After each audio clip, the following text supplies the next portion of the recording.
Good morning, students.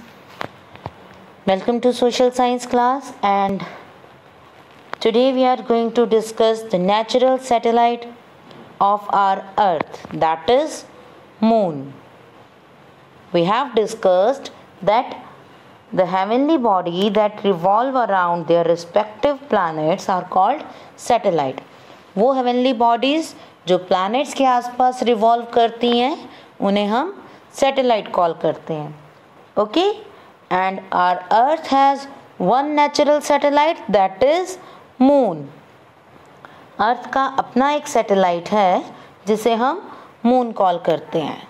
तो let's start our topic, the moon. The moon is the closest celestial body of the earth. Its distance from the earth is about 3,84,000 kilometre. Earth से moon का distance कितना है? 3,84,000 kilometre. और सन का distance कितना है अर्थ से? Yes, 150 million kilometre. राइट, ठीक है. सन अर्थ से कितने डिस्टेंस पर है? 150 मिलियन किलोमीटर. और मून का डिस्टेंस कितना है? 3,84,000 किलोमीटर. इट मीन्स मून जो है that is the closest celestial body to the earth. Moon earth के सबसे क्लोज है.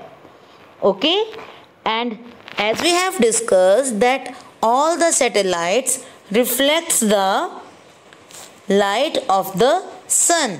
तो same with the moon, moon भी सन की लाइट को ही रिफ्लेक्ट करता है. Okay, moon also reflect light which it receive from the sun. Okay, clear? The moon rotates on its axis and revolves around the earth. Moon भी अर्थ की तरह अपने एक्सिस पर घूमता है और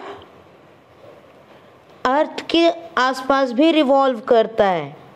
okay, the period of rotation of moon on its axis and that of revolution around the earth is the same, that is 27.3 days.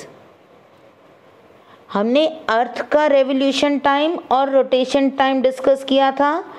Earth rotate करती है 24 आवर्स में, ठीक है, दैट मेक्स अ डे. और रिवॉल्व करती है 365 days and 6 hours में, and that makes an year.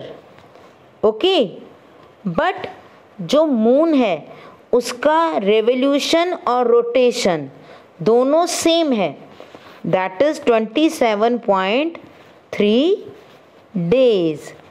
It means it completes a rotation and revolution in same time. ठीक है, ये अपने एक्सिस पे जो मूव करता है और अर्थ के अराउंड जो मूव करता है वो सेम टाइम में करता है, and that is the 27.3 days. Okay, due to the same period of both the movements only one side of moon is visible from the earth. क्योंकि मून रिवॉल्व भी उसी टाइम पे कर रहा है और रोटेट भी वहीं पे कर रहा है, तो सिर्फ एक साइड मून की विजिबल होती है, other side always remain invisible. और दूसरी साइड हमें कभी भी विजिबल नहीं होती. We can see only one side of moon due to its same period of both the movements. उसकी रोटेशन और रेवोल्यूशन दोनों सेम टाइम पर होती है, इसलिए हमें मून की वन साइड ही विजिबल है. Okay, is it clear? Yes, as you can see in this कि ये मून रिवॉल्व कर रहा है अर्थ के आसपास, okay, and it also rotate on its axis. ठीक है बच्चे, तो ये सेम टाइम में, इट मीन्स इन 27.3 डेज में it completes its rotation as well as revolution.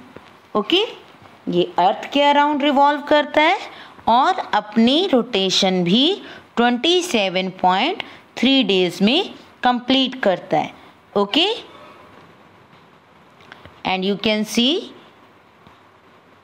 कि सिर्फ one side we can see of the sun. ठीक है, only one side of the sun we can see. इसमें आपको ये भी विजिबल हो रहा है। Okay, so watch it carefully. Clear? Yes, now in this picture you can see that earth revolves on its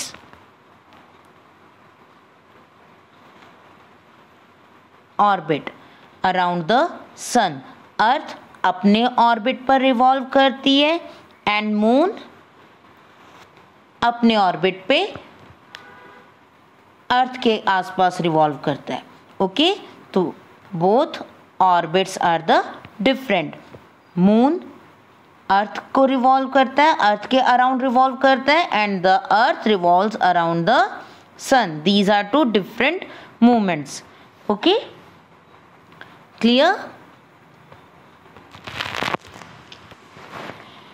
Moon has a barren land comprising of plains, valleys and craters. Moon एक barren land है, बंजर जिसको बोलते हैं, खाली area जहाँ पर कोई वेजिटेशन नहीं है, वाटर नहीं है, नथिंग इज ऑन इट। ठीक है, and it has plains, valleys and craters. यहाँ पर प्लेन्स एरिया है, जैसे अर्थ पर लैंड फॉर्म्स है, plain land form, same like that plains हैं, वैलीज हैं एंड क्रेटर्स हैं। Okay, you can see in this picture craters means जो गड्ढे होते हैं। यहाँ पर मून पर आपको डिफरेंट टाइप ऑफ थिंग्स नज़र आ रही हैं, कहीं पर गड्ढे हैं, कहीं पर प्लेन एरियाज हैं। ठीक है, तो just like our earth it has land and on land there is plains, valleys and craters. Okay, scientists believe that long ago Earth collided with another space object and resulted in throwing a big chunk of rocky material into the space, and that led to the formation of moon. Scientists क्या believe करते हैं कि बहुत साल पहले, हजारों लाखों साल पहले अर्थ एक स्पेस ऑब्जेक्ट से टकराई। ठीक है, earth collided with another space object and उसका रिजल्ट क्या हुआ? That a chunk of rocky material was throwing into the space. ठीक है, तो स्पेस में एक रॉकी मटीरियल थ्रो हुआ, उससे ब्रेक हो गया अर्थ से और वो स्पेस में कहीं थ्रो हो गया, and that it led to the formation of moon. और वो जो रॉकी मटेरियल अर्थ से सेपरेट हुआ था, उस रॉकी मटेरियल को हमने क्या कॉल किया? Moon. Okay, the moon does not have atmosphere around it. Okay, जैसे अर्थ के आसपास एटमॉस्फेयर होता है, तो मून के अराउंड कोई भी एटमॉस्फेयर नहीं है। Okay, it becomes extremely hot during the daytime in the light of the sun and extremely cold during the night or in shadow. When it is day on the moon, it become very hot. बहुत ज़्यादा गर्म होता है, यहाँ पर temperature बहुत high रहता है। It is extremely hot during the daytime.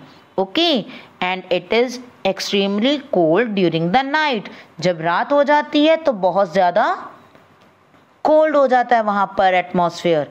Okay, it means कि एटमॉस्फेयर की प्रेजेंस नहीं है, तो वो सनलाइट को रिसीव तो करता है बट उसे होल्ड नहीं कर पाता, and it become cold during the night.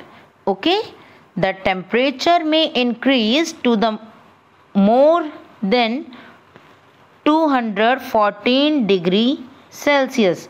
यहाँ का टेम्परेचर कितना हाई हो जाता है? 214 degree Celsius during the day time.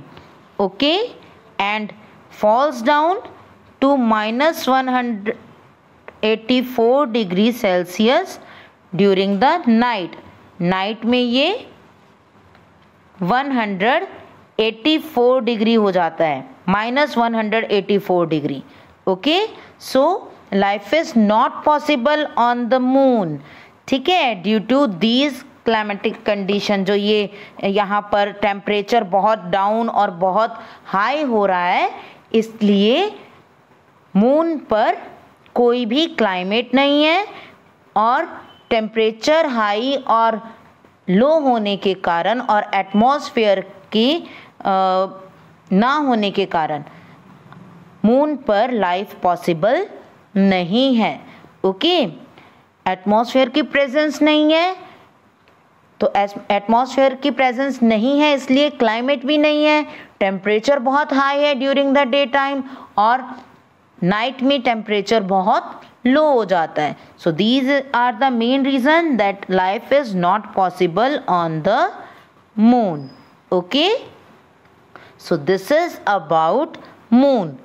Right, you have to read the topic from your book and watch the video twice so that you can understand the topic properly. Okay beta, so that's it for today. Thank you and have a nice day.